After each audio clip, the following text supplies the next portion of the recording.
Bonjour à toutes et à tous. Reprenons nos travaux de ce matin, donc la troisième session qui sera présidée par Marie Gisbert, qu'on invite à prendre place à la table. Bien, bonjour à toutes et à tous et merci aux organisatrices de cette journée d'études, de ces journées d'études, de m'avoir proposé de modérer cette session qui proposera à la fois une ouverture à l'international de la collection de Jacques Doucet et en même temps une réflexion sur les techniques qui peuvent être aussi une porte d'entrée dans ces collections. Mais donc on va d'abord commencer par l'international avec l'intervention d'Emmanuel Grasset, donc, qui est diplômé d'un master en histoire de l'art à l'ENS PSL, qui avait mené des premiers travaux de recherche sur la diaspora suédoise dans les lieux de sociabilité parisiens entre 1908 et 1920, puis un second sur l'œuvre de la peintre Sigrid Ersten. Alors je m'excuse par avance, je ne parle pas le suédois, vous pourrez me reprendre sur la prononciation, et qui est maintenant doctorante à l'université de Tours, donc sous la direction de Julie Verlaine, pour une thèse consacrée aux artistes suédoises de la génération de 1880 dans une perspective transnationale et de reconstitution des trajectoires et des réseaux de ces artistes. Donc, dans son intervention, il ne sera pas seulement question des artistes suédoises, mais également des artistes scandinaves de manière générale. Donc Jacques Doucet, dans la collection de Jacques Doucet, donc avec une intervention intitulée « Réflexion sur la précieuse collection suédoise ». Ce sont des mots de Doucet au cabinet d'estampes de la Bibliothèque d'art et d'archéologie. Je vous en prie. Merci. Et merci aussi à Pascal Cugy et Hilaria Andréoli pour leur invitation.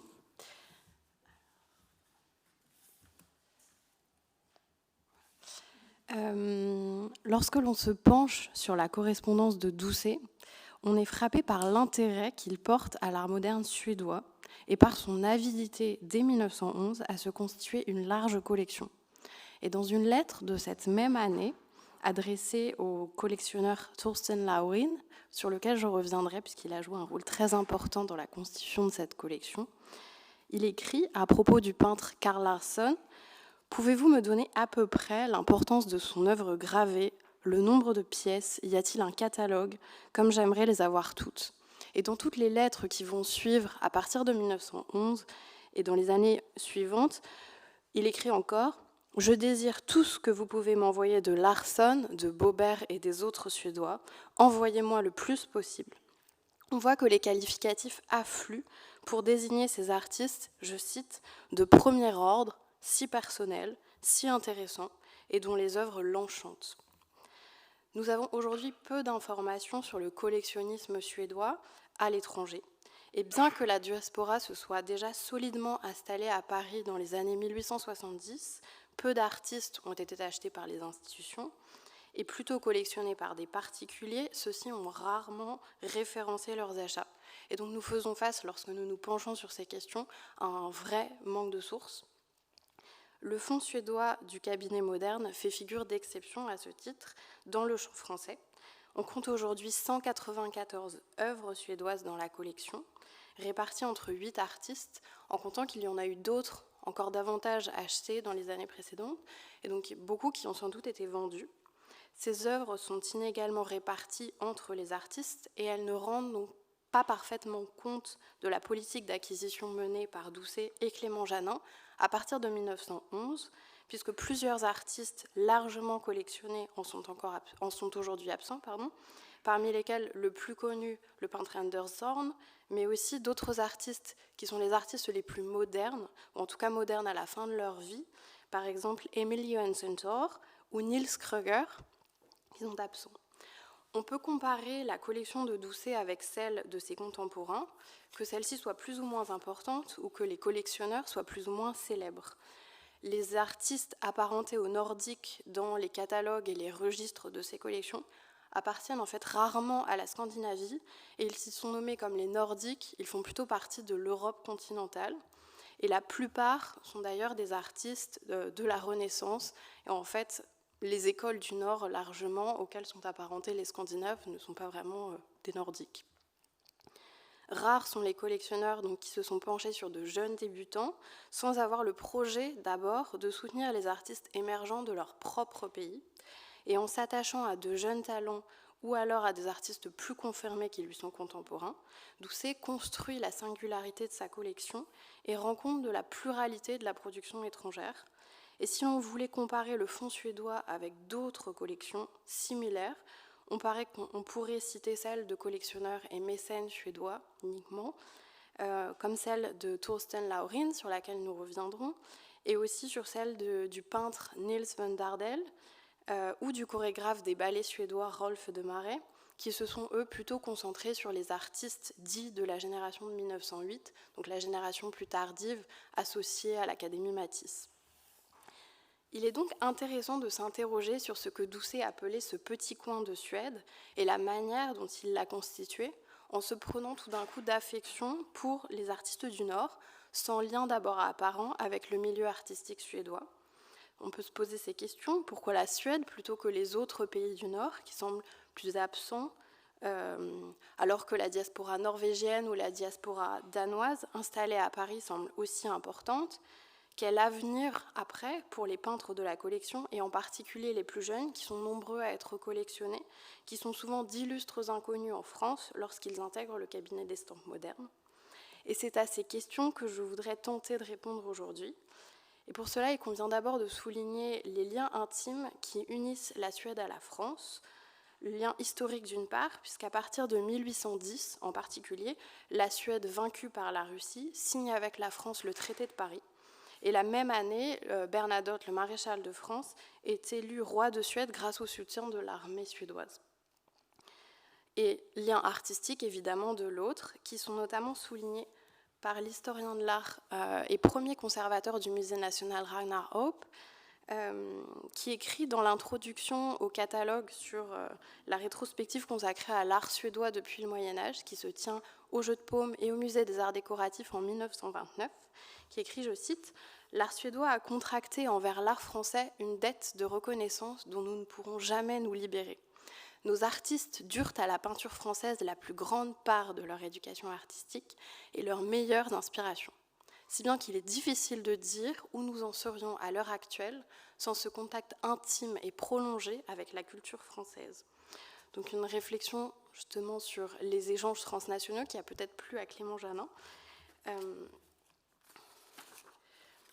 mais qu'on retrouve aussi cette proximité et cet attachement entre la France et la Suède dans la correspondance de Doucet, comme je vous le disais, et notamment dans une autre phrase, quand il déclare vouloir faire chez lui un petit coin de cette Suède, où il a eu, je cite, « un si grand plaisir d'art et d'émotion française ». La constitution de la collection d'estampes suédoises s'articule donc autour de deux médiateurs principaux. Le premier, Laurin, à partir de 1911, et un second, la Société des arts graphiques de Stockholm, à partir de 1912. Le premier permettra à Doucet d'acheter des œuvres plutôt de la génération de 1860 et des artistes plus renommés comme Carl Larsson ou Anders Zorn, alors que la seconde s'attachera plutôt à faire émerger de jeunes artistes de l'académie graphique, plus proches des débuts du modernisme que de l'impressionnisme français. Le premier intermédiaire de Doucet avec la Suède et le milieu artistique suédois est donc Laurin. Leur relation naît en 1911 avec la volonté de Laurin d'acquérir une œuvre de Jean-Louis Forain et du rôle que va jouer Doucet dans cette entreprise, puisqu'ils étaient quasiment voisins. Pour présenter rapidement Laurin, il est collectionneur et mécène. Il est également ami des artistes et une figure centrale de la scène artistique suédoise de l'époque. Issu de la riche bourgeoisie, il va intégrer en 1904 la maison d'édition familiale, qui est alors l'une des plus importantes, où il va être en charge, aux côtés de son frère, de la production artistique et littéraire. Avec son frère, historien de l'art, Carl Laurin, il va s'engager en faveur de la démocratisation et de la diffusion de l'art suédois, mais pas seulement, et notamment français.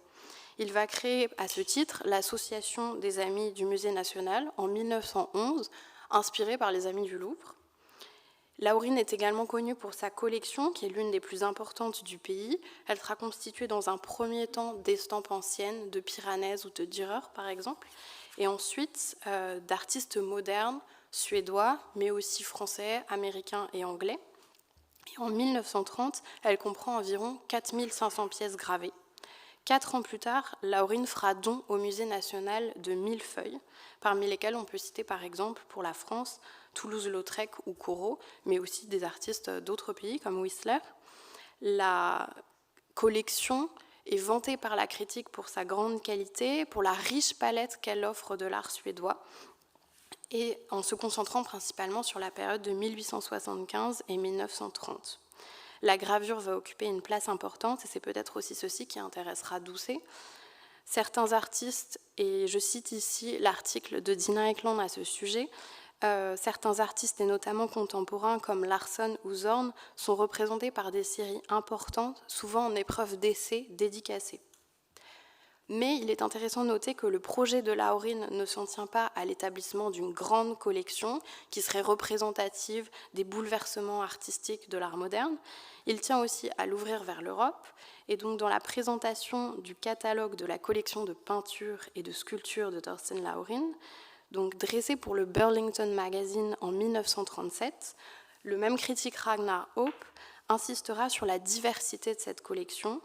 Et dans ce catalogue, on présentera 465 pièces, dont 340 appartiennent à l'école suédoise, 54 aux autres écoles scandinaves, et aussi 31 à l'art extra-scandinave. On peut nommer pour la France Renoir, Courbet, Degas ou Berthe Morisot, par exemple. Et au lieu de maintenir sa collection dans les sphères privées, comme vont le faire d'autres collectionneurs qui lui sont contemporains et scandinaves, il va vraiment vouloir démocratiser l'accès à l'art français en créant par exemple en novembre 1918, aux côtés du prince Eugène ou de son frère également, la Société de l'art français, qui est la branche suédoise d'une même idée danoise. Ce double aspect des activités de collectionneur de Laurine sera remarqué par le critique Édouard André, dans la revue L'Art et les artistes en 1908, où il déclarera à propos de lui « Le célèbre collectionneur et érudit dont le dévouement infatigable s'emploie fort intelligemment au développement des relations entre l'art français et l'art suédois ». Et on voit cette volonté de tisser un lien très solide entre la France et la Suède dans la correspondance avec Doucet dont je vous parlais. Cette précieuse collection suédoise est donc avant tout, plutôt qu'un investissement financier successif, un goût personnel de Doucet. Et le rôle de Clément Janin dans la politique d'acquisition est à noter, puisqu'on le voit notamment dans les annotations, comme vous le voyez ici, des listes qui sont successivement envoyées par la Suède. Mais c'est surtout vraiment les choix de Doucet plutôt que ceux de Clément Janin. Par ailleurs, comme le précise François Chapon, Doucet réservera pour sa cassette personnelle le règlement des pièces réalisées par les Scandinaves. En 1912, par exemple, il achètera, par l'intermédiaire de la Société des arts graphiques et de son président, le peintre Ern Hollen, plusieurs œuvres différentes. Par exemple, il va choisir 13 œuvres parmi une plus large sélection de gravures d'artistes plus modernes. On peut citer, comme vous le verrez plus tard, Burmeister ou Helen lui-même ou Jönsson Thor dont je vous parlais. Le seul dont les œuvres aient été vendues. Et encore méconnu, ces jeunes artistes proposent leurs gravures entre 30 et 50 francs, sans compter que Clément Janin va négocier une réduction de 25% sur le tout, grâce à l'inscription de Doucet dans l'association. La collection ne se limite pas uniquement aux seules estampes, puisque s'ajoutent à celles-ci des livres pour enrichir la bibliothèque d'art, La correspondance de Doucet avec le président de la Société des arts graphiques nous renseigne là-dessus et témoigne de cette vraie volonté d'enrichir la bibliothèque d'ouvrages monographiques, de catalogues et du plus grand nombre de choses qui ne concernent pas uniquement la Suède, mais qui en proviennent. Par exemple, il va acheter des documents en 1912 qui sont envoyés par l'association. On peut citer 4 fascicules des dessins de Rembrandt qui proviennent du Musée national, mais également la publication de la même année de l'association, écrite en allemand, ou encore le compte-rendu des expositions des artistes de l'association, de l'Académie graphique, Donc on voit une pluralité et un éclectisme dans les choix de Doucet. La constitution de la collection dans son ensemble va rejoindre le projet initial de René Jean de résumer les grands remous artistiques de l'époque. Et Doucet insistera là-dessus lorsqu'il écrira dès le début à Laurine pour lui présenter son projet, en lui disant qu'il serait heureux d'avoir les œuvres des artistes suédois qui lui plaisent tant et qu'il entend faire une large place pour les graveurs étrangers. Mais il est intéressant de comparer les réflexions de Doucet et les œuvres qu'il acquiert vraiment, puisqu'il déclare que les peintres d'avant-garde sont les seuls intéressants. Alors certes, s'entrecroisent plusieurs noms dans cette collection, avec des artistes de renommée et de style un peu inégaux, mais une première partie, les œuvres acquises à partir de 1911, se concentre sur la génération de 1860 inspirée par l'impressionnisme, avec des noms plus connus comme Larsson ou Zorn, mais dans un deuxième temps, à partir de 1912, la moitié près des artistes qui sont collectionnés s'apparentent dans la fin de leur carrière au post-impressionnisme, mais ce ne sont pas ces œuvres-là qui seront choisies par Doucet, qui choisira des œuvres plus antérieures, de facture beaucoup plus classique, à la fois dans les sujets, mais aussi dans leur traitement. On peut citer l'exemple de Kreuger, qui sera inspiré par l'impressionnisme et la peinture de plein air, qu'il pratiquera lui-même, mais à partir des années 1890, donc de manière plus contemporaine avec les acquisitions de Doucet, il sera beaucoup plus inspiré par Gauguin ou par Van Gogh, dont il aura vu l'exposition à Copenhague en 1893, mais ce n'est aucunement ces œuvres-là qui seront collectionnées.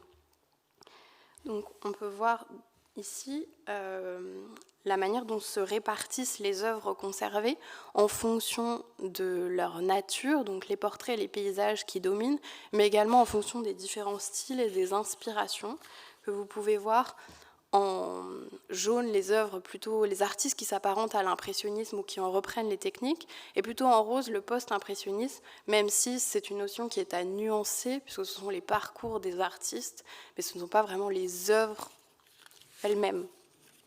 On voit que plusieurs styles se côtoient dans la collection, des illustrations japonisantes de Larsson ou des vues très mystiques, empreintes de rêverie, par exemple chez Norlin ou Spar, ou encore des estampes très typiques du romantisme national et notamment dans l'architecture de Baubert.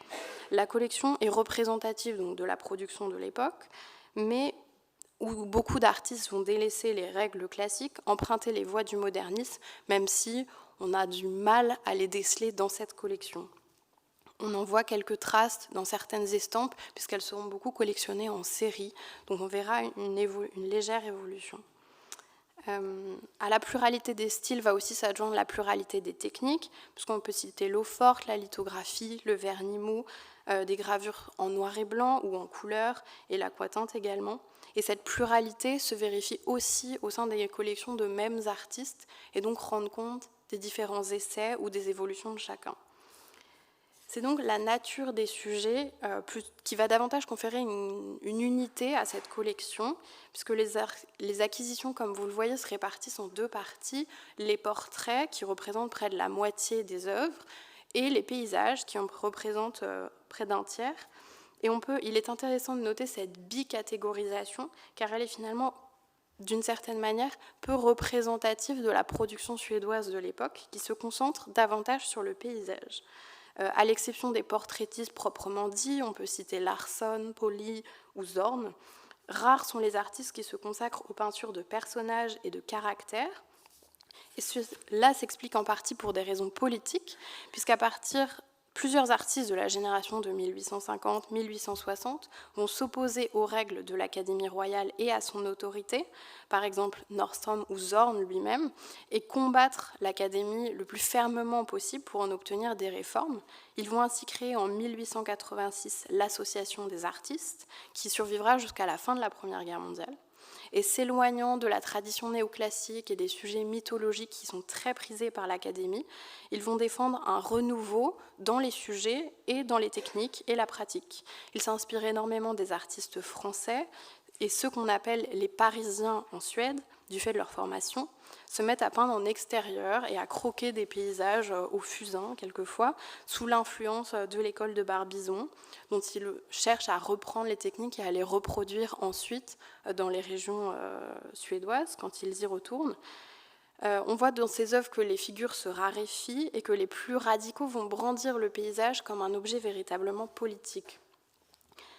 Nombre d'œuvres, par ailleurs, nombre d'œuvres choisies par Doucet, comme on le voit dans cette liste, ne sont pas celles d'artistes illustres, mais plutôt de jeunes talents ou de talents plus âgés, mais relativement inconnus en France et dont on a relativement peu de traces aujourd'hui, y compris dans certains textes suédois.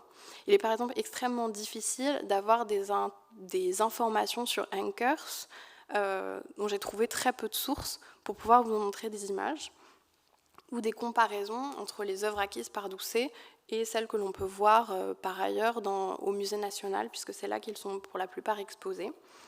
Mais tous ces artistes-là répondent à un même schéma et s'organisent autour de mêmes trajectoires, c'est-à-dire une formation en Suède et pour la plupart des allers-retours ensuite en Europe, avec en France principalement à Paris, mais aussi en Italie, pour d'autres en Allemagne, en Espagne, en Angleterre ou en Finlande.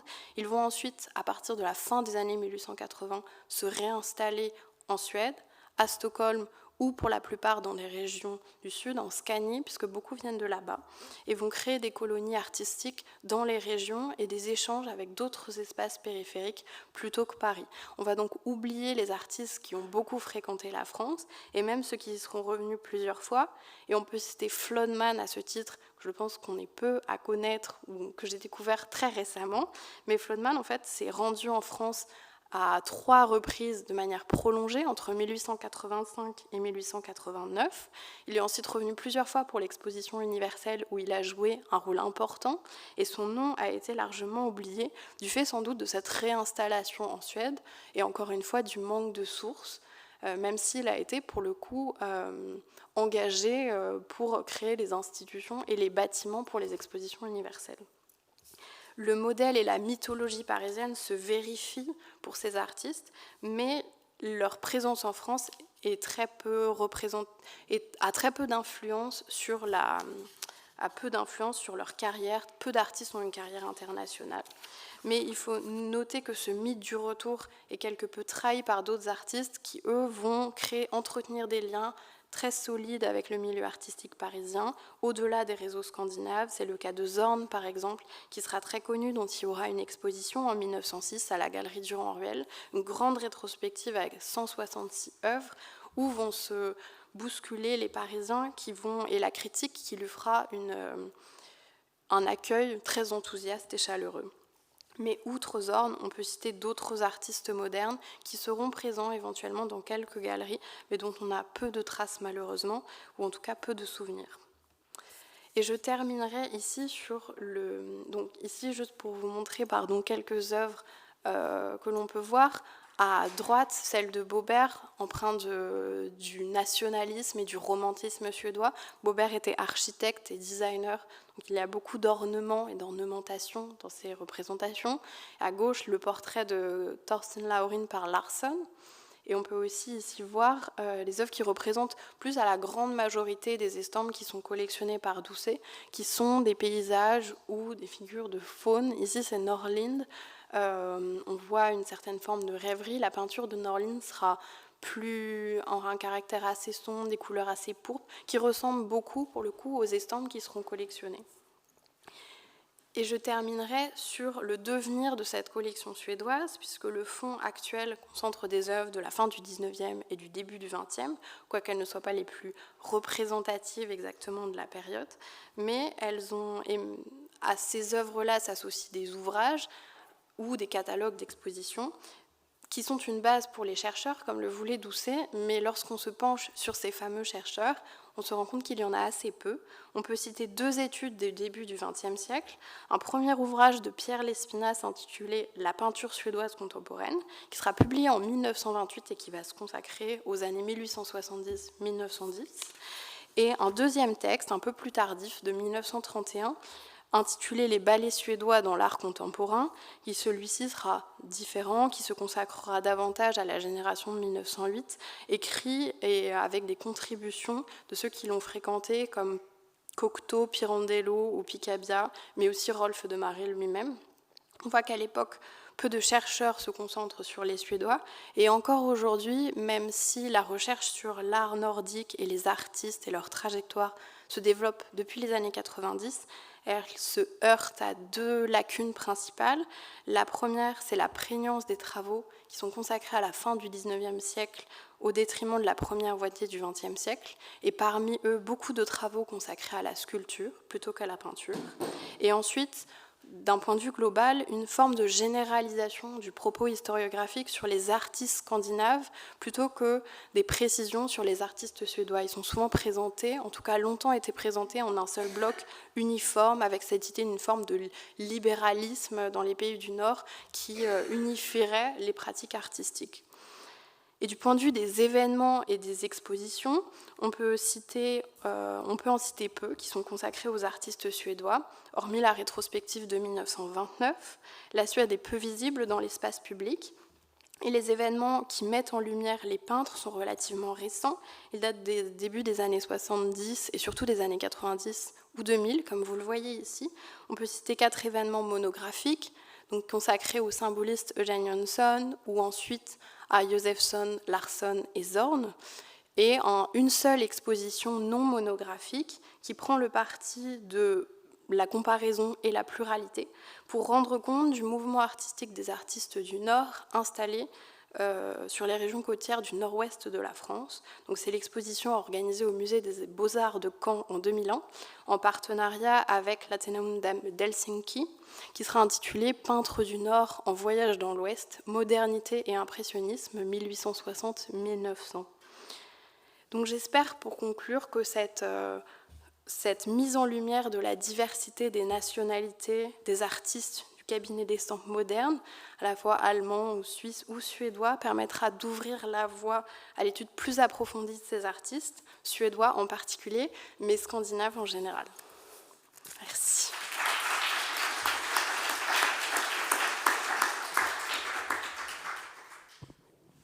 Merci beaucoup, Emmanuelle, pour cette très riche présentation.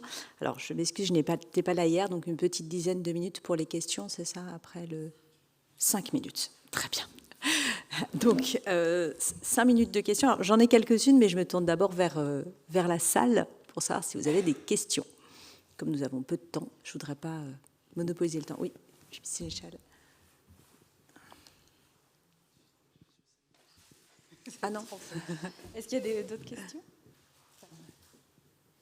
Alors, je me permets, du coup. Puisque, merci beaucoup, c'était tout à fait intéressant et intéressant aussi dans votre conclusion, parce que sur cette question de Scandinave ou de Suédois, et cette idée qu'en même temps, Doucet, lui, de son côté, s'est intéressé à la Suède en particulier, et non pas à la Norvège ou au Danemark, dont vous disiez que ça aurait pu être, enfin qu'il y avait lieu aussi il y avait de quoi collectionner aussi à cette époque. Est-ce que vous avez trouvé, par exemple, dans la correspondance entre Laurine et Doucet, des éléments, est-ce qu'il ne mentionne même pas les autres pays scandinaves, ou est-ce qu'il dit clairement que ce qui l'intéresse, c'est la Suède plutôt que les autres? Alors, il sélectionne les œuvres qui sont proposées par Laurine, qui, lui, va lui parler des Suédois. C'est évidemment. Logique. Mais Doucet va parler d'artistes scandinaves ou de la Scandinavie quelquefois, mais c'est plutôt, je pense, l'utilisation d'un qualificatif un peu générique pour parler uniquement des Suédois en particulier. En tout cas, dans les lettres que j'ai lues, il s'intéresse vraiment à la Suède en particulier. Il ne va pas demander même d'autres artistes qui viendraient, qui seraient contemporains et qui seraient éventuellement dans les mêmes veines. Donc plutôt les Suédois. Et est-ce que ça pourrait être, entre guillemets, l'occasion qui fait la honte? Est-ce qu'il y aurait eu l'équivalent d'un Laurine au Danemark ou en Norvège pour avoir ce même rôle de médiateur, en fait, pour permettre à des estampes d'autres pays scandinaves d'entrer dans le cabinet? Est-ce que c'est pas parce qu'il était là que ça a rendu aussi possible ce genre de choses, quoi? Si, sans doute. D'ailleurs, il y a beaucoup d'artistes que Doucet aurait pu rencontrer puisqu'ils étaient présents à Paris. Donc certains, pareils, comme Larsson ou Zorn, qui se sont vraiment installés en France.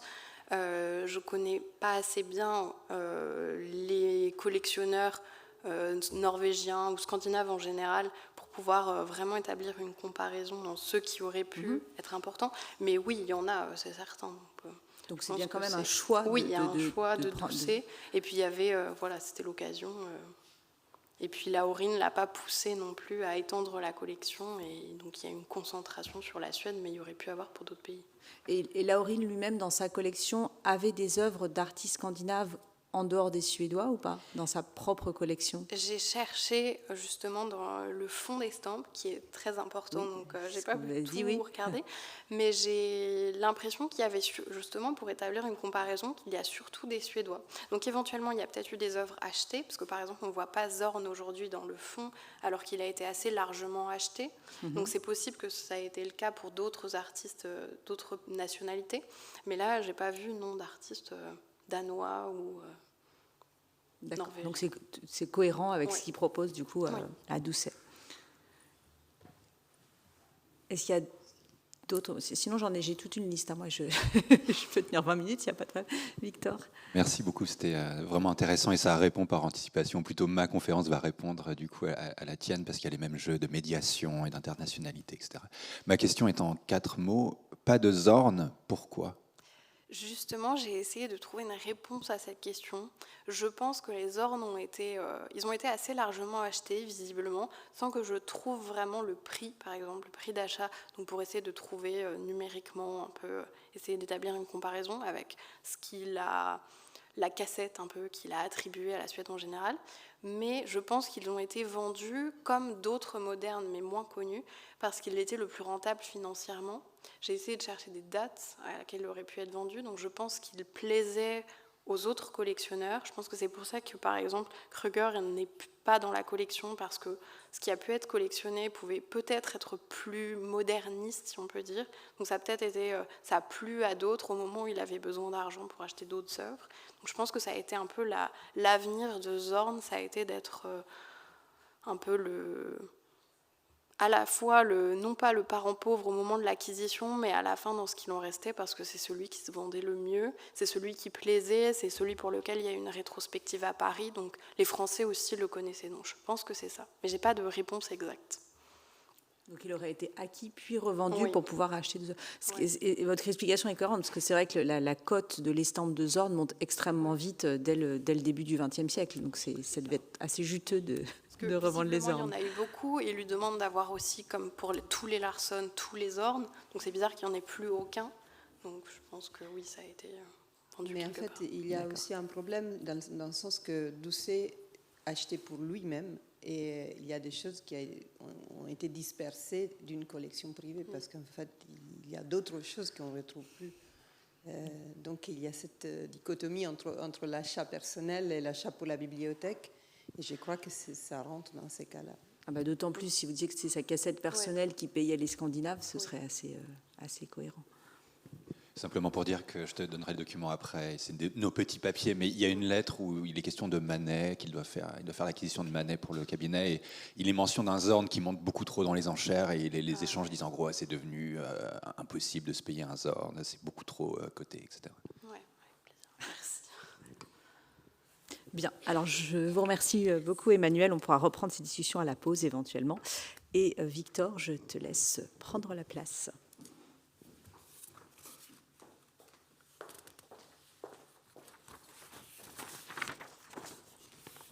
Ah pardon.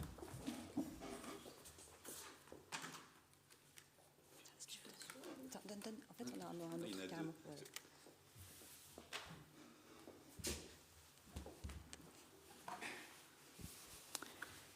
Bien, nous allons maintenant accueillir Victor Claes, donc, qui est coordinateur scientifique à l'INHA, qui est docteur en histoire de l'art de Sorbonne Université, avec une thèse consacrée à la figure de Julius Mayer-Greffe, qui vient tout juste d'être publiée aux éditions de la Maison des sciences de l'homme, sous le titre « L'impressionnisme à ses frontières, le cas Mayer-Greffe et la lutte pour l'art moderne en Allemagne ».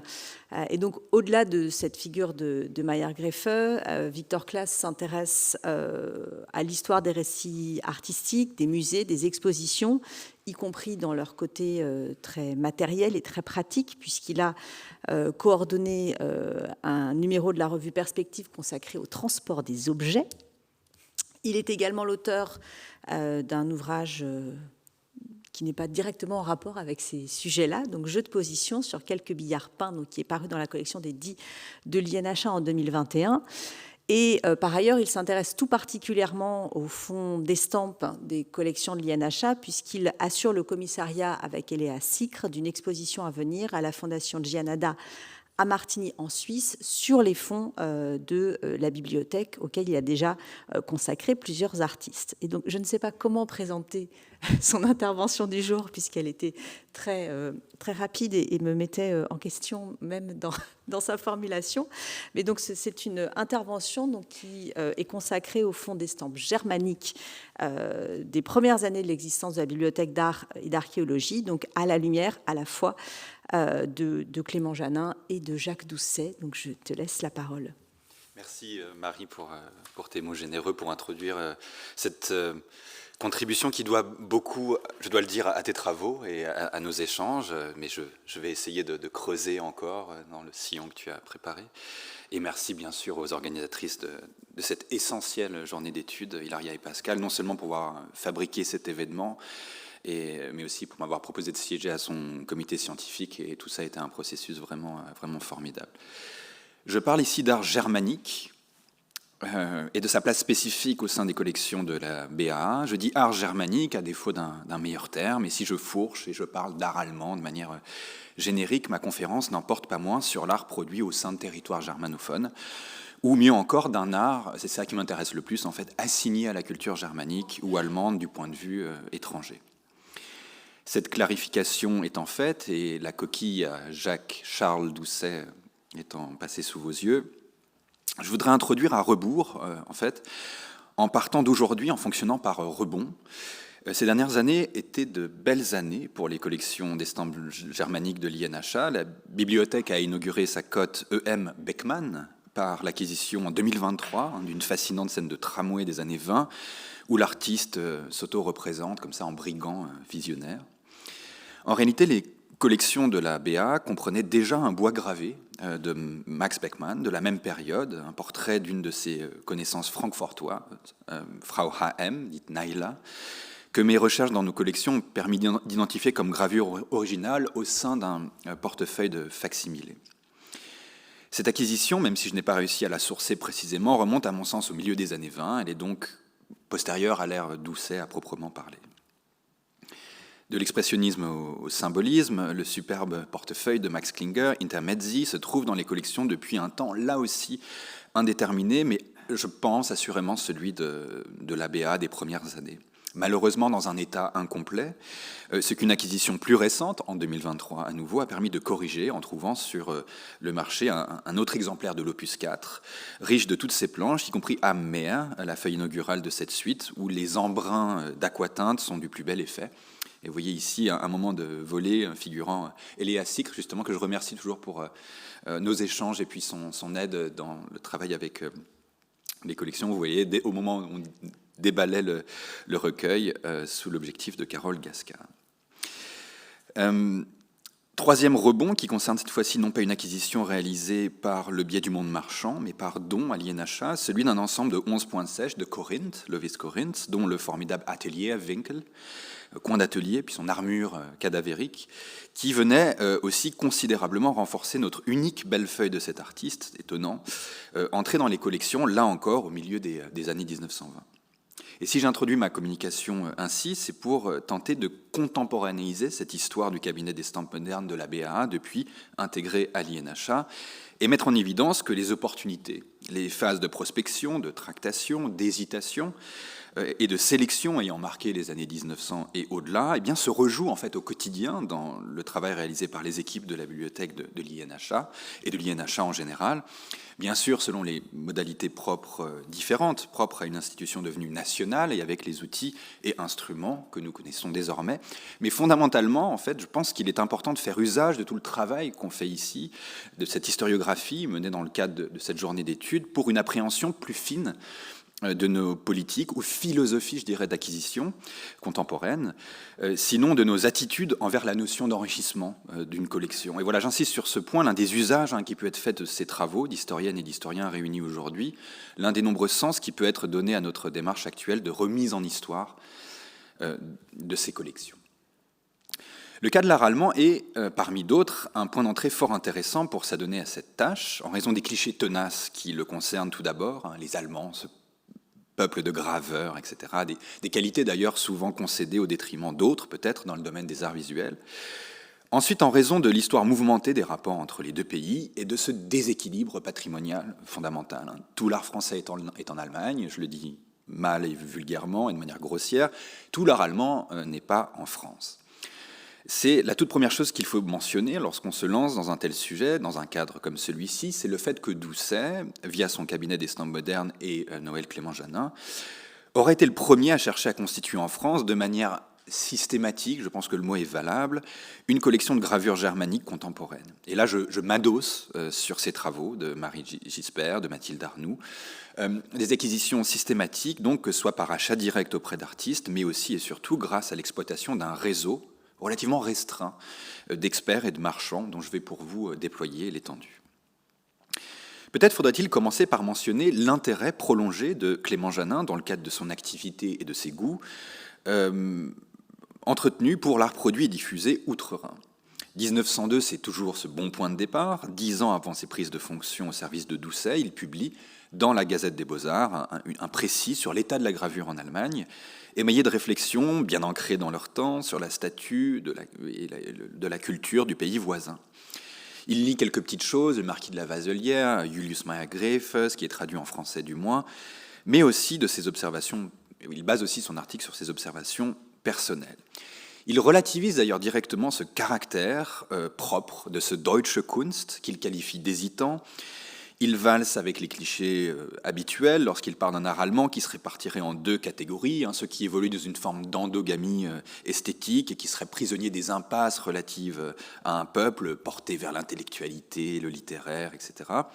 Et de l'autre, ceux qui doivent les qualités de leur art au contact avec des cultures autres, autrement dit des cultures mieux dotées, et on regarde très très fort vers Paris et la France.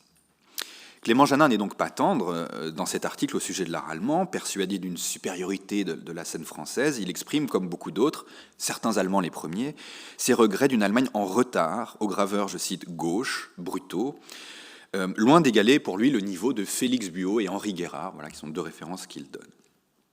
En retard, l'art allemand, certes, mais en phase de réaction, ce que semble suggérer en fait le cœur de sa contribution, qui est une chronique d'une exposition qui avait lieu chez Charles Hessel, Galerie Charles Hessel, fin 1901, où on montrait quelques représentants des jeunes colonies d'artistes du courant naturaliste allemand. Et les créateurs sous les yeux de Clément Janin sont alors Emil Hanner, Otto Greiner, Heinrich Wolff, le Suisse Karl Stauffenbern, Heinrich Vogeler, Rudolf Jetma, qui lui est autrichien, Klinger, Käthe Kollwitz ou Catherine Kollwitz, comme on le lit parfois dans les recensions de l'événement, ou encore Cornelia Wagner. Le groupe de Worpswede, qui incluait Heinrich Vogeler, était pour Clément Janin la meilleure illustration de cette réaction, entretenant à ses yeux une Allemagne, je cite, légendaire, mélancolique et gracieuse, qui était encore celle de la première moitié du XIXe et qui a cédé la place à l'Allemagne positive et pratique que nous connaissons aujourd'hui. Parmi les autres artistes qui frappent le plus Clément Janin alors, c'est Klinger, mais pas forcément sous des termes positifs. Il l'appelle le philosophe de l'art allemand. Il qualifie les gravures de Klinger de grises sans plan, sans accent, ou avec des accents malhabiles qui ne font pas chanter la page. Plus loin, il compare ces estampes à une héliogravure. Enfin, il estime que ça a trop de philosophie, trop de littérature, et cela répond, dit-il, au goût pour la métaphysique de l'esprit germain. Il pouvait voir alors Ein Leben, un des recueils de Klinger. Kollwitz, en revanche, c'est l'enthousiasme à peu près immédiat. Il voit le cycle de la révolte des tisserands, d'après Hauptmann, et d'autres œuvres plus récentes, exposées pour la première fois, je crois, en France. Je ne vais pas lire toute ce paragraphe, mais voilà, celle-ci, âpre et fougueuse, écrit Clément Janin, un vrai graveur de la pointe, révèle un tempérament violent de visionnaire qui ne scelle aucune laideur typique, aucune dégénérescence éloquente, qui se passionne pour la misère des gueux de l'usine et souligne avec une satisfaction rageuse leur farce morne ou abrutie, etc., etc. Avec comme ça cette fascination pour la maîtrise technique et les expérimentations matiérées de Kollwitz. Nous verrons à quel point en fait, cette exposition et cette recension est importante dans les acquisitions réalisées pour la BAA. Il évoque dans cet article aussi les prix trop élevés, selon lui, de l'estampe allemande, mais se prononce sans ambiguïté, attention, pour leur propagation en France. Il est de premier intérêt pour la France de ne pas demeurer ignorante de ce qui se fait au-delà de ses frontières, écrit Clément Janin, mais il ne faut pas tronquer la phrase, puisque la suite dit « si elle veut conserver sa primauté artistique ».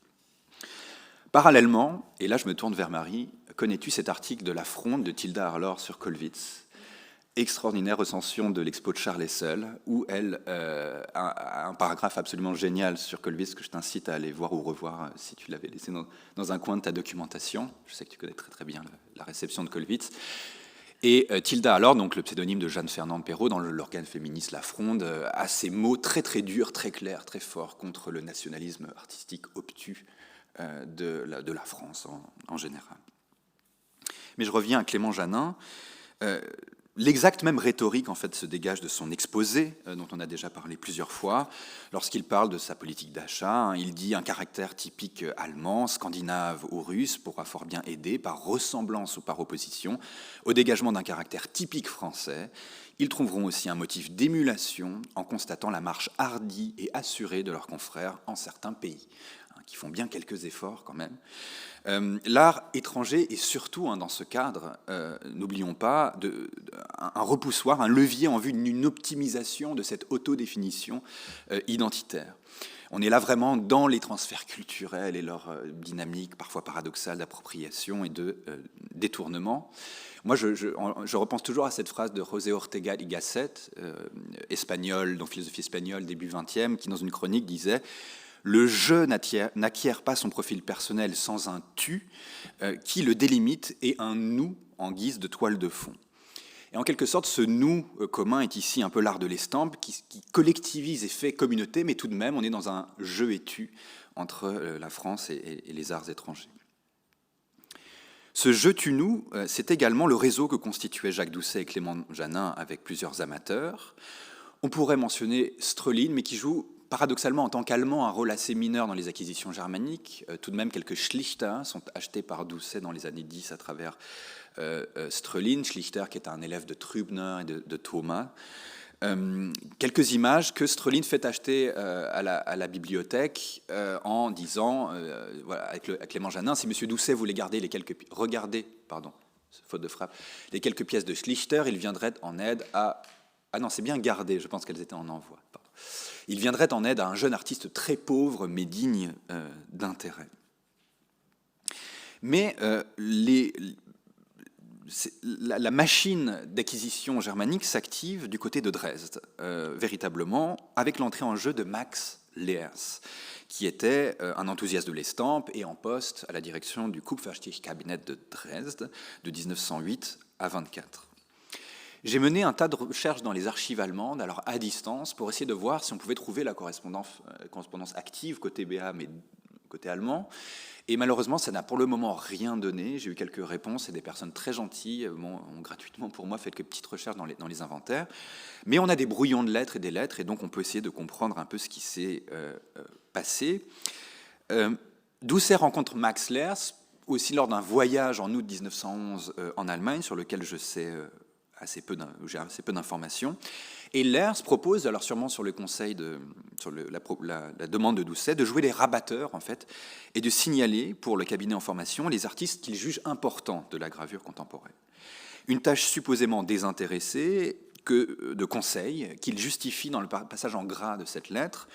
Cela me demande du travail, dit Max Leers, mais je m'y intéresse pour la bonne cause, car j'ai toujours regretté que les collections parisiennes soient en principe hostiles à nos meilleurs artistes, alors qu'en Allemagne, comme vous l'avez vu, nous nous efforçons de collectionner les œuvres des grands maîtres français. Leers promet une liste donc d'artistes dont il conseille les acquisitions, et je vous la donne ici, cette liste, qui était celle de la première slide de mon diaporama, avec en gras donc les artistes effectivement achetés par la BA et le nombre d'estampes concernées. Ce document donc est très important, il doit être observé en contrepoint de la réponse que rédige Clément Janin et dont nous conservons le brouillon. On peut supposer qu'elle a été envoyée dans une forme plus ou moins similaire, et elle fait rêver le germanophile en moi, puisqu'il demande « Est-il possible de réunir l'œuvre complète de Menzel, de Klinger, de Köpping, de Liebermann, d'Orlik, de Kollwitz et Stauffenberg, donc des intentions très nettes d'acquisition en bloc d'œuvres complets, d'œuvres gravées complets. Et en même temps, c'est assez triste puisqu'on se rend compte que Clément Janin reste sur ses acquis des connaissances de l'exposition de Charles Hessel et mentionne exactement les mêmes autres noms pour compléter la liste envoyée par Max Lers. Je n'y reviens pas, donc voilà, Vogeler, Jetmar, etc. Je suis perdu dans mes notes, mais Max Lers, en fait, la vraie action qui démarre cette machine dont je parlais, c'est la mise en relation de la bibliothèque avec deux galeries. Il y a d'abord la galerie Ernst Arnold, qui était sous la direction de Ludwig Wilhelm Gutbier, que vous voyez ici, qui se met au travail et qui envoie régulièrement des listes pour des acquisitions à l'ABA. Et la galerie Emil Richter, toujours à Dresde, donc se constitue comme ça un petit réseau, un petit trio d'acquisition. Le processus est le suivant. Les deux institutions communiquent à Clément Janin, opérateur des sélections et transactions sous le contrôle, on imagine, de Doucet, des listes de choses disponibles et envoient des colis à Paris.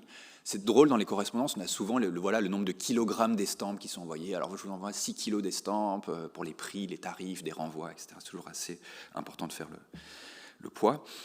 Et les choses se déroulent en 3 temps, donc publicité, sélection et acquisition ou refus. Enfin, bien sûr, renvoi.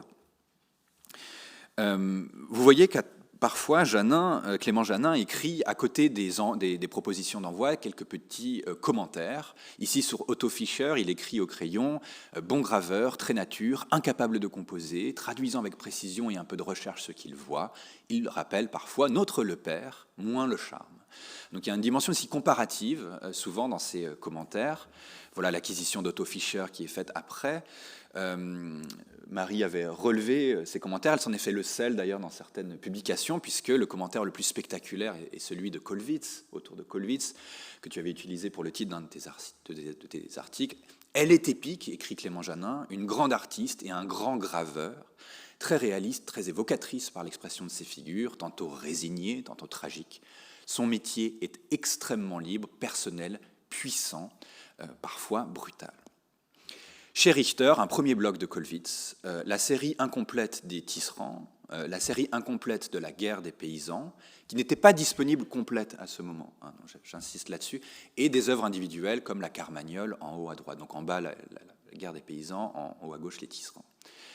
Plus tard, chez l'autre galerie, alors je ne sais plus si c'est Arnold Richter ou Arnold, les 3 œuvres manquantes de la guerre des paysans sont disponibles, et c'est là que Clément Janin complète. Donc, pas de scrupule à acheter une série démembrée, mais en revanche, complétion de la série quand cela est possible. Et c'est pourquoi l'INHA conserve aujourd'hui la guerre des paysans, la Bauernkrieg, à l'état complet, avec voilà son assaut, qui est sa planche centrale et la plus grande, assez spectaculaire. Je suis comment niveau temps? Pas mal. J'ai encore quoi, 5 minutes? Ok. Mais tu me coupes dès qu'il le faut et j'aurai toujours trop de choses à dire. Kollwitz, c'est vraiment une attention de Clément Janin. On se réjouit de pouvoir disposer, alors via les Jahresmap, qui sont ces albums annuels édités par une société viennoise d'art reproductible, on a à la fois une version de La buste d'une ouvrière au châle bleu acquise dans l'abonnement au Jahresmap régulier de la bibliothèque, j'imagine, et en même temps une version plus expérimentale, plus matiérée et plus curieuse sur un papier extrêmement fin de ce même motif, avec les colorations un peu différentes, en feuille donc indépendante, et là acheté auprès d'une de ces 2 galeries dresdoises dont je vous montrais les listes et les factures. Donc c'est aussi cette quête de la pièce rare. J'ai jamais été bien loin de penser qu'ils ne savaient même plus que la Jahresmap d'avant avait la buste de l'ouvrière au châle bleu, puis finalement pris dans le lot. Mais c'est vraiment une supposition méchante de ma part. Voilà d'autres listes envoyées avec, vous voyez, la petite cuisine de Clément Janin à droite, sur les montages de prix, avec sûrement les budgets alloués. Et je vais juste m'étendre 3 minutes sur 2 cas suivants. L'attention portée à un peintre comme Max Liebermann, et son activité de graveur, donc, qui est représentée dans les collections de l'INHA par à la fois son versant portraitiste et autoportraitiste. Ici, donc, un autoportrait devant le motif, disons, et un portrait de Wilhelm von Bode, qui est cette grande personnalité du monde des musées allemands de l'époque. Donc, voilà, cartographie un peu le monde germanique, mais aussi le Liebermann paysagiste à un certain degré. Ou encore l'attention portée à Emil Orlik, qui est un graveur d'origine tchécoslovaque et qui est actif à Berlin et Munich.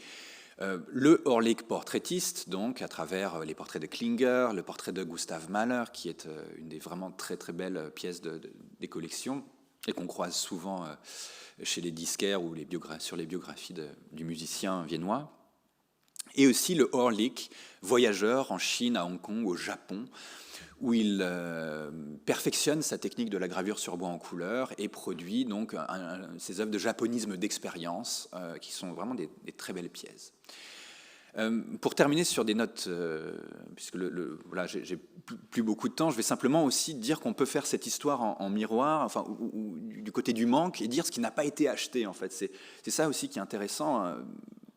Quand on regarde ce qui est disponible et qu'on regarde ce qui est effectivement acquis, on se dit, tiens, par exemple, Menzel est absolument absent des collections de l'INHA, ou presque.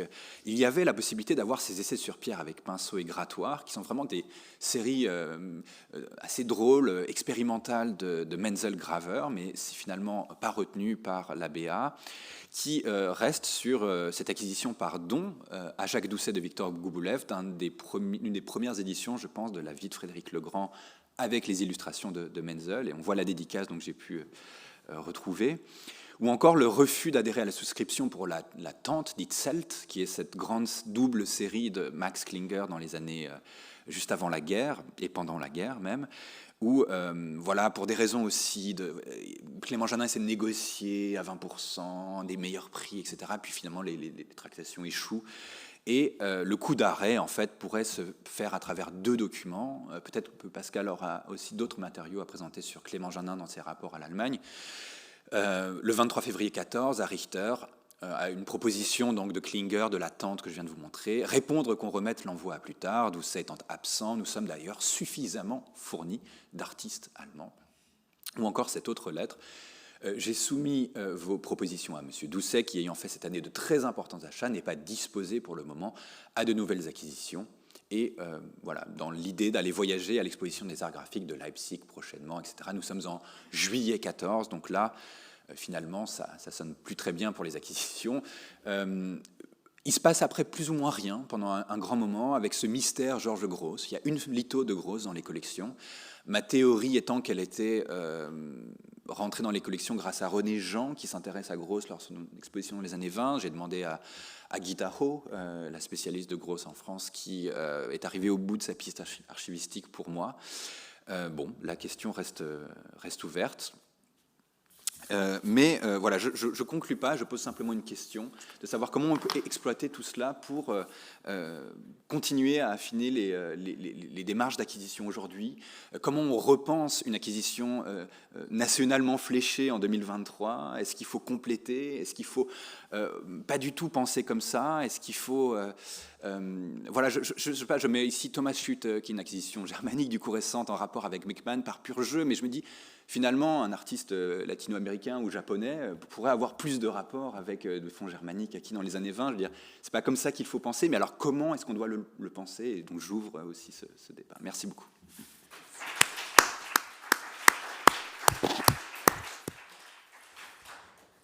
Merci beaucoup, Victor, pour cette vision rétrospective extrêmement stimulante. Alors, je vais là, encore moins garder toute l'attention et me tourner immédiatement vers la salle pour savoir si vous avez des remarques ou des questions sur cette très riche intervention. Je ne veux pas que ce soit juste un dialogue entre nous deux. Bon, alors j'ouvre le dialogue alors. D'abord sur la question du Gross.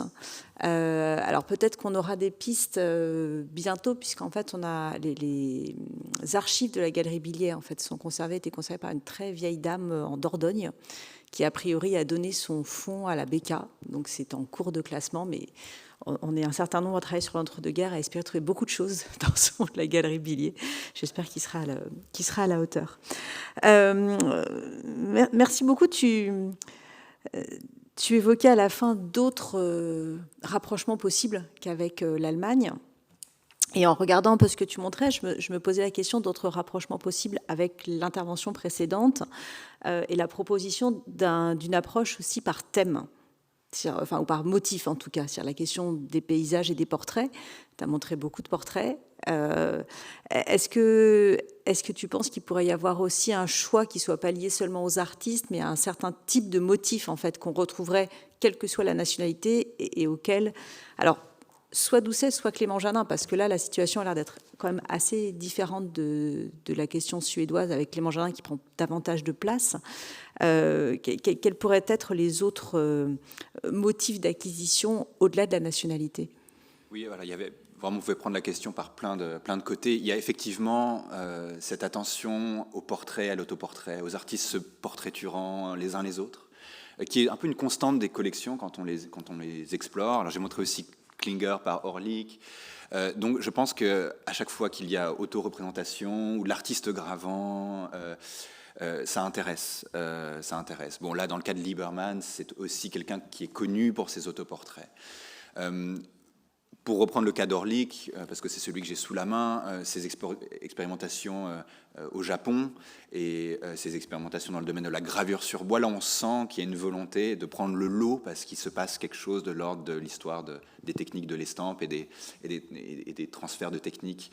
Donc ça, je pense que ça a été un critère. Après, plus généralement, je pense que Clément Janin a les goûts qu'il avait. Il est fasciné par Kollwitz, vraiment, on sent que ça, c'est imbattable pour lui. Mais voilà, il y a cette attention au naturalisme et aux variantes du naturalisme européen, et cette attention peut-être à cette frontière naturalisme-symbolisme, mais sans aller plus loin véritablement. En même temps, je me demande si on peut faire des acquisitions d'Émile Nolde en 1912. Alors, c'est une autre question à laquelle je n'ai pas de réponse non plus, mais la galerie Arnold, c'est quand même la galerie qui présente les artistes de Die Brücke dès le départ. Donc, si le passage se faisait par la galerie Arnold, il y a sûrement un filtre en fait fait par Max Lers qui n'imagine pas présenter les artistes de Die Brücke, je pense à Clément Janin et à Doucet, mais concrètement, c'était la bonne galerie en tout cas pour avoir des choses un peu plus modernes. Mais bon. Et sur cette question, est-ce que tu as trouvé ici ou ailleurs, parce que tu évoquais tout à l'heure des éléments dans une lettre sur Manet, donc sait-on jamais, sur finalement ce que pensait Doucet de tout ça, parce qu'on a des lettres de Lers qui sont adressées à Doucet, mais les réponses sont toujours de Clément Janin.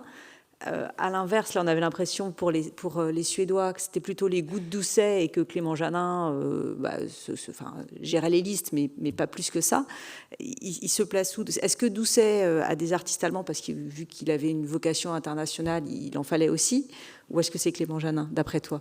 Je l'ignore, mais c'est clairement la figure de Clément Janin qui ici pilote les opérations, et je pense qu'il y a des accords oraux, et des amitiés, des complicités entre Doucet et Lers, de visu, lorsqu'ils voyagent, lorsqu'ils se croisent, mais j'ai aucune idée, je ne sais pas comment évaluer la place de sa patte dans toutes ces démarches-là avec les artistes germaniques. Aucune idée. Merci beaucoup. Est-ce qu'il y a des questions, des remarques qui seraient nées entre-temps? Alors, je vous propose que nous continuions. Merci beaucoup, Victor.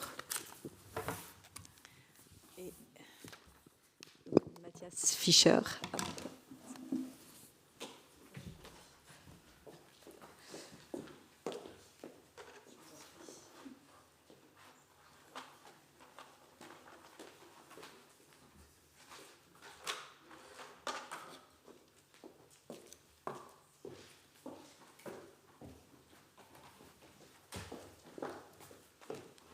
Je vous en prie.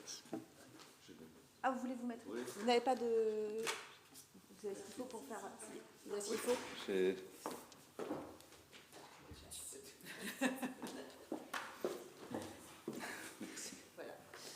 Bien, nous avons maintenant le plaisir d'accueillir Matthias Fischer, donc, qui est chercheur indépendant en histoire de l'art, qui est surtout un très grand spécialiste de Hodler, à qui la consacré une thèse, donc consacrée à la jeunesse de Ferdinand Hodler à l'université de Berne. Il a par la suite participé à de nombreuses expositions et publications sur cet artiste, et notamment Ferdinand Hodler in Caricatur und Satire, un ouvrage publié en 2012. Il a par ailleurs occupé plusieurs postes d'assistant de recherche et de conservateur des collections au Musée des Beaux-Arts de Berne, à l'Institut suisse d'histoire de l'art de Zurich ou encore au cabinet d'art graphique du Museum zu Allerheiligen à Schaffhausen. Donc ces recherches sont tournées vers la scène suisse du début des 19e et 20e siècles, mais dans ses connexions européennes. Et ces plus récentes recherches ont été consacrées à des artistes comme Erna Yoshida Blenk ou Bertha Zuricher, toutes deux graveuses sur bois. Et c'est à propos de Bertha Zuricher qu'il parlera aujourd'hui de la collection de Jacques Doucet. Je vous en prie. De l'Oberland bernois à Paris, les gravures sur bois de Bertha Zuricher. Un grand merci à Ilaria Andreoli et Pascal Cugy, les organisatrices de la journée d'études, de m'avoir donné l'occasion de parler ici devant vous de l'artiste femme Bertha Zuricher. Aujourd'hui, l'artiste femme bernoise Bertha Zuricher est une figure largement inconnue, même en Suisse. Je ne la connais moi-même depuis la fin de l'année 2019, lorsque les héritiers m'ont chargé de faire le tri dans la succession de l'artiste et d'écrire une monographie. Entre-temps, une publication avec les mémoires de Bertha Zuricher est disponible. La monographie est en grande partie terminée. Le résultat de la recherche est une fois de plus une artiste et féministe oubliée après sa mort. Bertha Zuricher était une femme très talentueuse et polyvalente. Elle a été une militante engagée des droits des femmes de son plus jeune âge, cultivant un large cercle d'amis et de connaissances en Suisse, en Allemagne et en France. Elle a d'abord étudié à l'école de travail de femmes, une école professionnelle d'ouvrage à l'Aiguille et de la gestion budgétaire à Bâle, et elle a travaillé comme enseignante à un institut pareil à Berne. Ce n'est qu'à l'âge de 26 ans qu'elle a pu réaliser ses aspirations professionnelles de devenir peintre.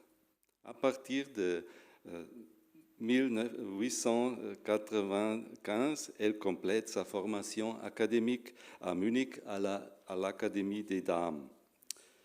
En automne 1897, Bertha Zuricher arrive à Paris, où elle travaille peu après comme artiste indépendante et participe au grand salon parisien. Pendant un certain temps, elle suit les cours de l'Académie de la Grande Chaumière.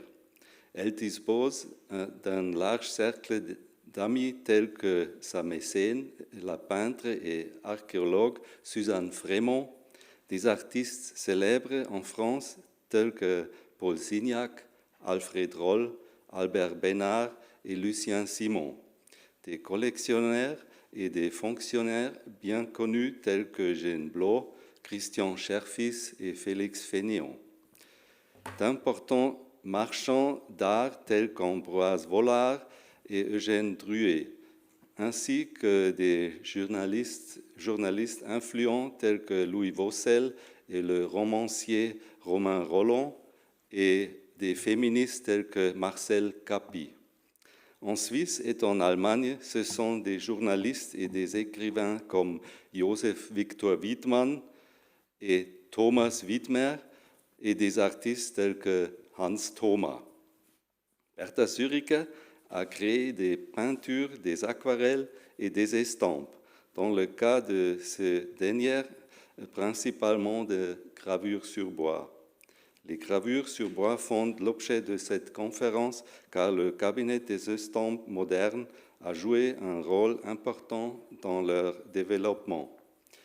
L'Institut, ici, a repris une collection de 65 gravures sur bois de Bertha Zuricher provenant de l'ancien cabinet des estampes modernes. Les premières feuilles sont ajoutées à la collection à l'automne 1911.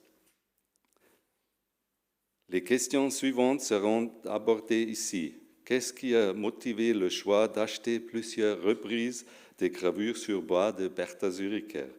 Qu'y a-t-il de moderne dans ces gravures? L'un des objectifs du fondeur Jacques Doucet était, je cite, « l'intégralité des champs de l'histoire de l'art et de l'archéologie de devenir le centre d'un véritable institut de recherche ».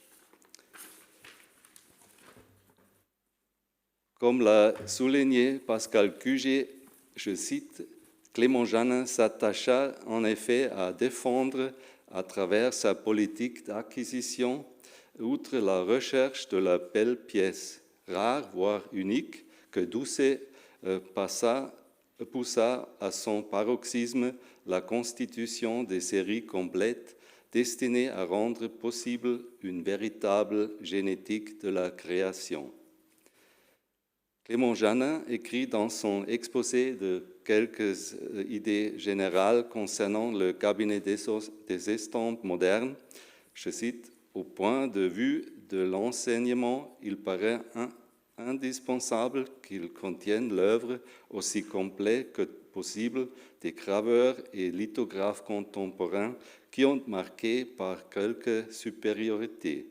Tout artiste qui a eu une influence doit être représenté, alors même que cette influence aurait été passagère ou faible. » Bertha Zuricher insiste également, dans une lettre du début du mois de décembre 11 au conservateur Clément Janin, sur un leitmotiv du cabinet des estampes modernes. Je cite, « Je pense que pour avoir mieux l'ensemble d'un artiste est plus intéressant de posséder toute son œuvre. » Mais pourquoi s'agit-il des estampes de Bertha Zuricher? Tout d'abord, on peut supposer la pure coïncidence qui a contribué à l'élection. Lorsque l'acheteur Clément Janin part en acquisition pour son employeur Jacques Doucet à partir du 1er septembre 11, sa première visite sera sans doute au salon d'automne qui débute le 1er octobre 11. Bertha Zuricher y expose 5 de ses gravures sur bois. L'achat des œuvres a donc eu lieu dans la première phase de la collection Doucet. La même lettre non datée du début de décembre 11 éclaire indirectement l'une des demandes de Clément Janin. Elle écrit, je cite, « Enfin, je vous envoie maintenant tout ce que j'ai fait en gravure quelques années depuis les premières, toutes primitives. » Ce type particulier d'une idée artistique, le style primitif, a peut-être été décisif pour l'achat. Ce style des premiers essais de gravure sur bois à partir de l'hiver 1908 à 9 a dû particulièrement séduire Clément Janin. La réduction un peu grossière du dessin précédent, les compositions fournies avec une certaine naïveté et la palette de couleurs simples créent un effet unique. Il faut souligner que cette réduction moderniste n'apparaît dans l'œuvre de l'artiste que dans la technique de la gravure sur bois. Dans cette technique, l'artiste réussit en effet à créer un langage visuel unique et particulier. Elle ne peut pas facilement être comparée aux formes d'expression des autres artistes de ces années. En tout cas, je ne connais pas de modèle dans l'art contemporain des années 1910. Cela répond également à la deuxième raison d'achat. Tout artiste, je cite, qui a eu une influence doit être représenté alors même que cette influence aurait été passagère ou faible.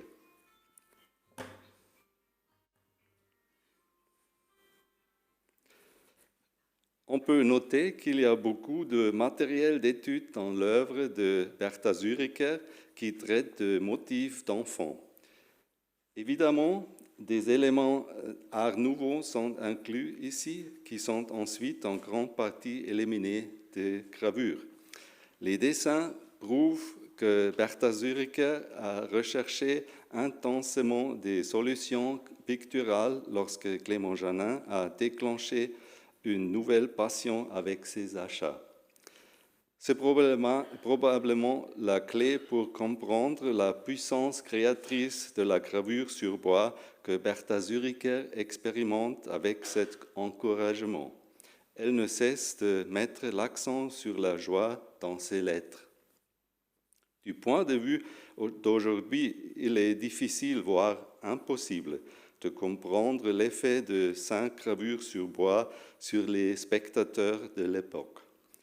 Si l'on tient compte des commentaires contemporains, on obtient la note correspondante à jour de ces œuvres. Hans Droog, rédacteur en chef du feuilleton de la Neue Zürcher Zeitung, qui en 1911 commande 10 gravures de Bertha Zuricher, y compris les motifs parisiens. Je cite, « Pour l'instant, les gravures sur bois de Bertha Zuricher avec des enfants sont probablement les plus artistiquement individuelles et les plus sereines dans le style.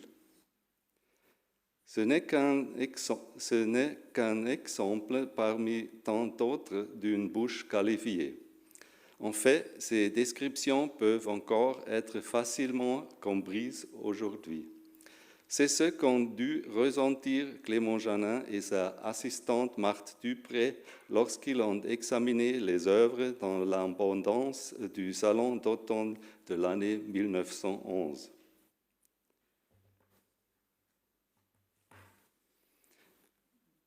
Il est fort possible que Bertha Zuricher ait puisé son inspiration dans l'environnement paysan de l'Oberland bernois, là où elle utilise pour la première fois des outils de sculpture en 1906 pour sculpter des vaches destinées à les vendre aux touristes, une tradition de sculpture sur bois qui remonte au moins au VIe siècle. Aujourd'hui encore, il existe une variété d'ateliers de sculpture qui fabriquent des jouets et des articles ménagers sur bois. À partir de la fin du XVIIIe siècle, la culture de l'écriture rurale a également porté à son apogée la gravure sur bois, par exemple à travers les actes de baptême. Ce n'est donc probablement pas un hasard si Bertha Zuricher a également été encouragée à réaliser des sculptures sur bois dans l'Oberland bernois pendant les longues nuits d'hiver. Alors, quoi de plus évident que d'invoquer ces traditions? Il est certain que sa production de gravures a commencé à l'hiver 1908. De plus, son domicile dans le Simmental est également l'une des maisons en bois qui sont très connues pour la culture bernoise. Bertha Zuricher a vécu dans cette maison de fin de 1905 à 16 au 2e étage. Et vous pouvez voir une carte postale à Clément Janin qui Bertha Zuricher a envoyée. Elles immergent ainsi dans ce monde paysan et certains motifs viennent directement de là, comme le bébé dans une caisse. C'est peut-être la nouvelle façon de représenter la figure humaine qui a incité les acheteurs Clément Janin et Dupré à suivre les conseils d'artistes et de professeurs qui avaient une attitude positive à l'égard de l'artiste femme suisse et d'acquérir toutes ces gravures au salon. L'euphorie et l'intérêt de Clément Janin sont évidemment durables, car à la surprise de l'artiste, il se tient à sa décision et suit le principe de Doucet d'acheter plus de matériel aux élus jusqu'en 1914. La relation entre le conservateur et l'artiste devait y avoir une certaine sympathie mutuelle. La correspondance qui nous est parvenue nous éclaire à ce sujet. Au début de sa correspondance, l'artiste demande à Clément Janin des noms de marchands connus. Il prononça volontiers plusieurs allocutions. Clément Janin s'engage personnellement dans les expositions parisiennes de Bertha Zuricher, qui bénéficie de ses liens avec le commerce de l'art dans la métropole. Une exposition à la Galerie Grand Homme est également annoncée pour décembre 13 avec un catalogue publié pour l'occasion préfacé par Clément Janin. L'exposition n'a pas eu lieu, ou mieux, elle n'a eu lieu qu'en février de l'année suivante. Mais il n'y a pas de catalogue, donc il n'y a pas de préface. En mars 1920, le conservateur offre une fois de plus son soutien à l'artiste et promet d'influencer le jury du Salon de la Société nationale pour obtenir ses œuvres proposées. De toute évidence, cela a fonctionné. Bertha Zuricher est présente une fois de plus.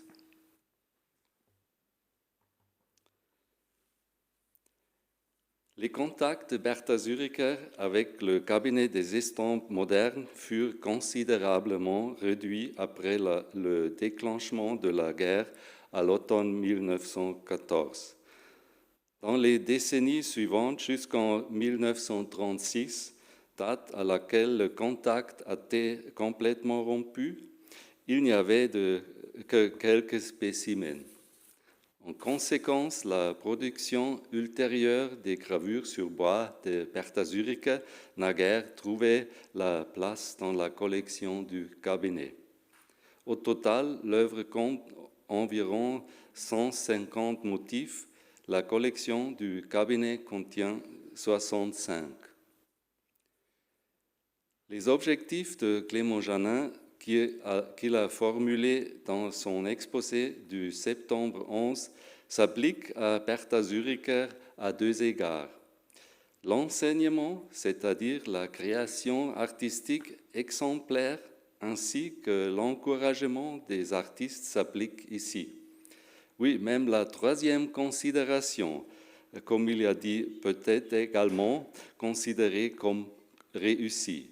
L'enrichissement de la collection des gravures de Bertha Zuricher n'a plus de succès, car Clément Janin a pris la retraite. Mais la collection est plus que représentative. Grâce aux compétences commerciales du conservateur, elle était moins chère que l'artiste ne l'aurait souhaité. Merci.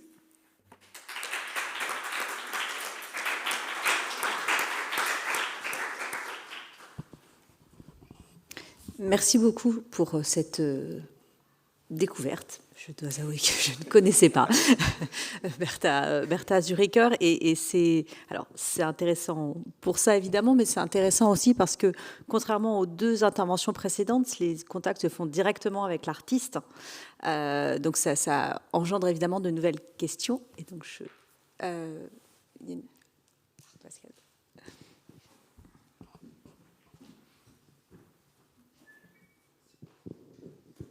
Oui, merci beaucoup. C'était pour moi aussi une découverte et je pense pour la plupart d'entre nous. Et la question que ça soulève pour moi, c'est celle du primitivisme, parce que j'ai déjà pensé à propos des premiers travaux de Colin, n'est-ce pas, qu'on a vu. C'était très frappant. On y reviendra probablement à propos de Bernard. Dans le cadre du Colin des débuts, j'ai même pensé à Alfred Jarry, ce serait une question. Et je suis frappé par le fait qu'on n'a pas... Vous avez cité le terme primitif, mais jusqu'ici, dans nos discussions, le terme de primitivisme a manqué, sauf erreur. Et c'est assez curieux parce que ça me paraît être une des tendances importantes de l'art du tournant du siècle, et aussi à plus long terme. Et il me semble que ça mériterait que... Je pense que c'est un terme qui serait très utile, qui a une importance aussi particulière peut-être pour la gravure, spécialement bien sûr la gravure sur bois. C'est lié à la question aussi de l'esthétique du matériau, qu'on n'a pas évoqué non plus, capitale, particulièrement pour le bois, puisqu'elle repose sur l'idée que chaque matériau a un caractère, comme disait Gauguin, et que c'est un agent. La matrice, par exemple, est un agent dans le processus esthétique et contribue à la création de l'œuvre d'art. Et c'est visiblement le cas de ces travaux de Zuricher. Et une petite remarque, alors j'aimerais savoir si vous avez quelque chose à ajouter sur cette question du primitivisme international. Mais j'ajoute juste une remarque à propos de nos discussions terminologiques, c'est qu'il me semble aussi qu'on a entendu et employé essentiellement les termes moderne et modernisme, que je considère comme beaucoup trop réducteurs et comme une espèce de lit de Procuste de la réflexion sur l'art de la période, parce que c'est une espèce de... comme si on pouvait tout mesurer sur un axe du temps, du progrès artistique. Et donc je pense qu'il est extrêmement important d'élargir le langage que nous employons pour comprendre les tendances en place et les choix esthétiques faits par les uns et les autres, par exemple Doucet et Clément Janin. Et je plaiderai pour, entre autres, l'ajout de primitivisme. Voilà. C'est ce que vous pensez. C'est dommage que les lettres, il manque quelques lettres dans sa correspondance. Et j'imagine que Bertha Zuricher a écrit c'est tout primitif parce que Clément Janin a dit... a réagi à... Oui. C'est elle qui emploie le terme de primitif, Oui, et il réagit une à réaction de Bertha Zuricher. La correspondance, c'est l'une côté, l'autre, c'est Bertha Zuricher était souvent à Paris et une relation personnelle est possible. Merci. Si je peux me permettre, c'est effectivement un terme qui revient tout le temps chez Clément Janin. Donc on en parlera, je pense, cet après-midi aussi. Le terme de primitif. Primitif, oui. Mais pas exclusivement pour l'estampe sur bois, d'ailleurs. Sur l'estampe sur bois, on verra tout à l'heure si ça y est associé ou pas. Est-ce qu'il y a d'autres remarques ou questions? Emmanuel, les portraits d'enfants ne t'ont pas...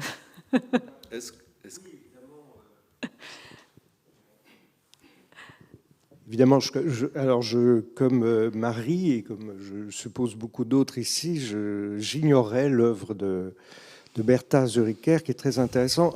Spontanément, j'ai envie de mettre son travail en rapport avec la culture de la pédagogie très développée en Suisse, et en particulier en Suisse allemande. Est-ce qu'elle a fait des illustrations est-ce qu'elle a participé à des ouvrages de pédagogie, ou est-ce qu'elle a fait des illustrations de livres pour enfants?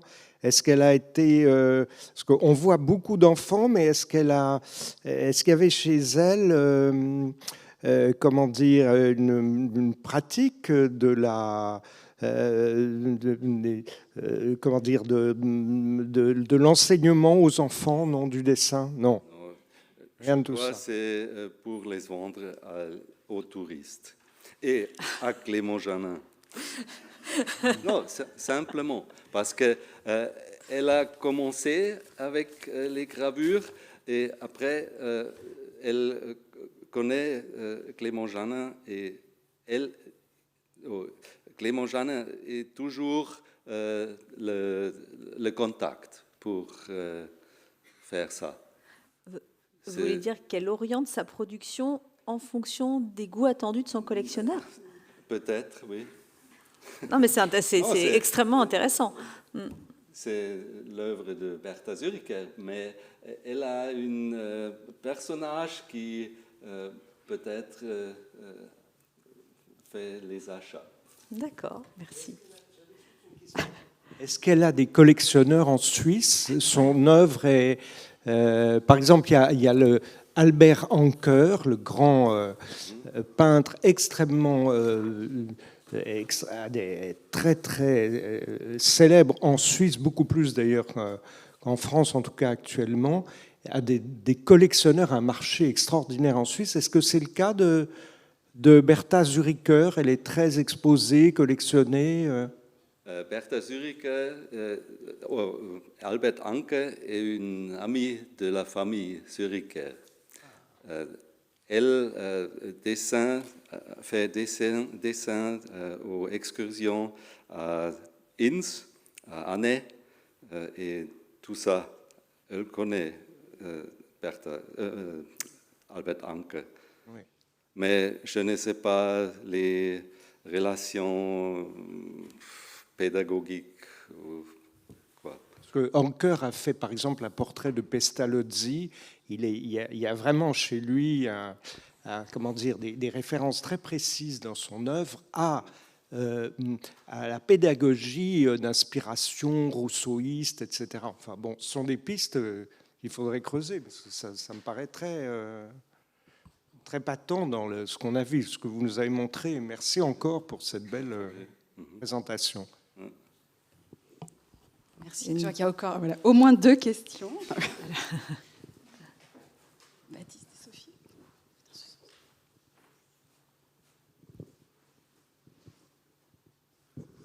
Ouais, merci beaucoup. Ça m'a aussi fait penser à Burnat-Provins, avec ses tableaux valaisans autour de 1902, qui est dans une fabrique très similaire, avec ce regard folklorique qui est posé sur ces montagnes, alors ici bernoises, la valaisanne. Il y a quand même aussi, elle n'est pas isolée en fait par rapport à cette fabrique par la xylogravure qui se penche sur les populations paysannes. Pardon ? Félix Vallotton. Et Vallotton. Mais justement, en fait, c'est pour doubler la remarque de Dario Gamboni. Qu'en est-il dans le fond, que je ne connais pas pour le coup, mais de la clique des imagiers, en fait, ce rapport aussi à une xylogravure qui serait qualifiée de naïve aussi de plus en plus. Enfin, alors ce sera un petit peu plus tard. Mais qu'en est-il de ces acquisitions? Est-ce qu'elle est la seule à être dans cette manière-là au sein du cabinet, ou est-ce qu'il y a des choses, telles Vallotton, qui vont s'y glisser, Suisse, mais aussi dans ce cercle aussi de la revue de l'imagier autour de 1890?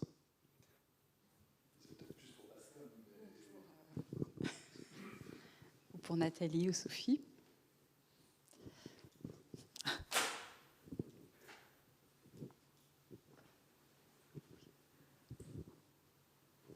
Non, je vais laisser la réponse à Nathalie, peut-être, effectivement. Juste par rapport à ce dont on parlait sur est-ce qu'elle adapte son style au collectionneur, c'est intéressant de voir que après son décès, je crois, le frère de Berta Zuricher écrit à Clément Janin pour lui vendre sa production à lui. Et Clément Janin lui dit non, ça ressemble trop à ce qu'a fait votre sœur, on a déjà, merci. Donc, du coup, est-ce que ce serait surinterprété que d'aller encore plus dans cette direction-là? Je ne sais pas, je vous laisse le choix. Mais cet élément-là est intéressant aussi à préciser.